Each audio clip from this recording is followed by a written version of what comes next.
Hola ingresantes, en este video van a poder conocer algunos de los contenidos que hemos trabajado en nociones de comunicación para el curso de ingreso. Pero no te olvides, tenés que estudiar desde el cuadernillo y asegurarte las consultas con los profes de cada grupo. El rol de un egresado en comunicación es poder generar, diseñar y producir planes y estrategias en comunicación que sean adaptados a diferentes ámbitos y de diferentes modalidades.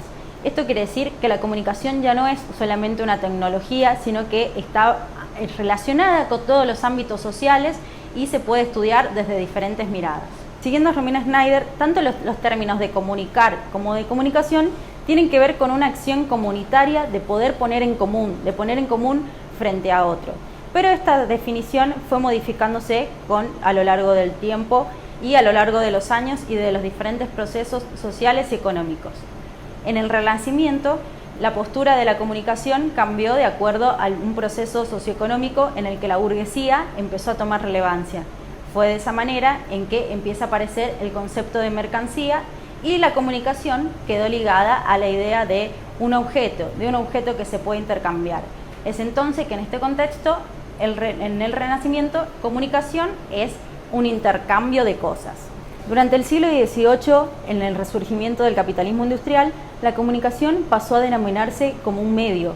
¿Por qué? Porque las grandes ciudades empezaron a urbanizarse y el concepto de unificar y de trabajar la comunicación como medio tuvo que ver con todos los cambios físicos que requirieron las grandes ciudades en este contexto. Un concepto clave en la comunicación es el concepto de lenguaje, y en esto hemos trabajado el texto de la docente Cecilia Vila, quien aborda justamente estas ideas porque es uno de los sentidos principales que trabajamos como licenciados y licenciadas en comunicación. Saber qué es el lenguaje es una pregunta enorme, pero sí hay algo que tenemos en claro, y es que cuando nos comunicamos utilizamos signos. Para poder comprender estos signos y poder establecer una comunicación es necesario estudiarlos y analizarlos de manera concreta. Estudiar y trabajar en comunicación social tiene que ver justamente con poder analizar signos y toda su relevancia en cuanto a cómo impactan en el ámbito social y cultural. Una de las ramas que se ocupa de estos estudios y estos análisis es la semiótica, y justamente en comunicación social abordamos principalmente este enfoque. El rol de un comunicador es justamente idear y evaluar todos estos procesos que generan sentido a este tipo de discursos y a todo lo que tenga que ver con los signos y la relación entre los mismos. A lo largo del curso de ingreso hemos podido analizar las definiciones de comunicación y su impacto en la sociedad.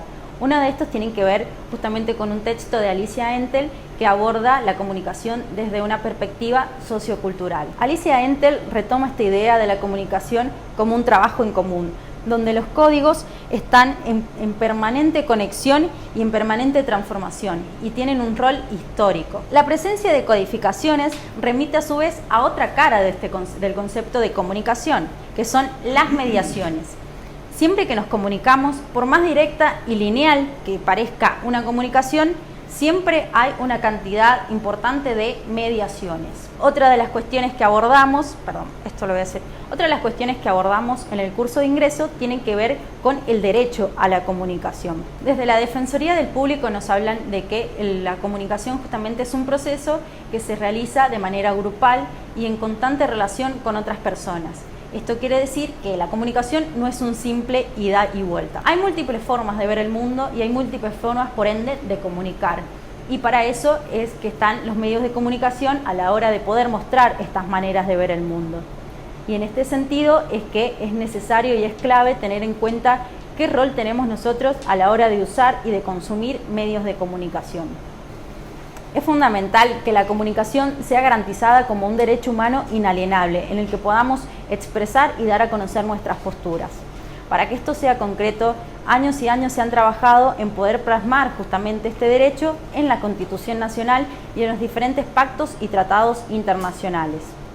El derecho a la comunicación nos permite visibilizar y reconocer cuándo se están vulnerando otro tipo de derechos y darlos a conocer justamente a un público que necesita saber las realidades que atraviesan los diferentes sectores de la sociedad. Para poder garantizar una diversidad de derechos, como también visibilizar cuando algún derecho se está vulnerando, es necesario que existan diversos medios. Pero la diversidad de medios también tiene que tener en cuenta la diversidad de todas las voces y opiniones plurales que puedan ser mostradas a toda la sociedad. Entonces, ¿qué es lo que implica el derecho a la comunicación? Es el derecho a informar, a estar informado, a poder opinar, a hacer preguntas y responderlas, a participar, intercambiar ideas, reunirse, juntarse, encontrarse y también acceder a las opiniones de todos y todas. Uno de los instrumentos que es necesario para poder garantizar este derecho a la comunicación son aquellos que proponga el Estado.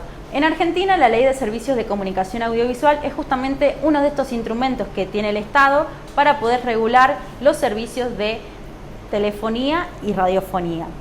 La Ley de Servicios de Comunicación Audiovisual tiene como fin salvaguardar la libertad de expresión y defender el derecho a la información. También le reconoce la posibilidad no solo a medios privados o a medios públicos, sino también a medios que no tienen fines de lucro de poder generar sus propias licencias y emitir contenidos. Algunos de los aspectos que hemos tocado durante el curso de ingreso es la libertad de expresión, y es aquí cuando podemos analizar que a lo largo del tiempo han habido diferentes miradas, incluso se describen 3 etapas. La primera etapa tiene que ver con la del sujeto empresario, que es aquella que relaciona esta libertad de expresión solamente con aquellas personas que tenían los recursos materiales para poder garantizarlo.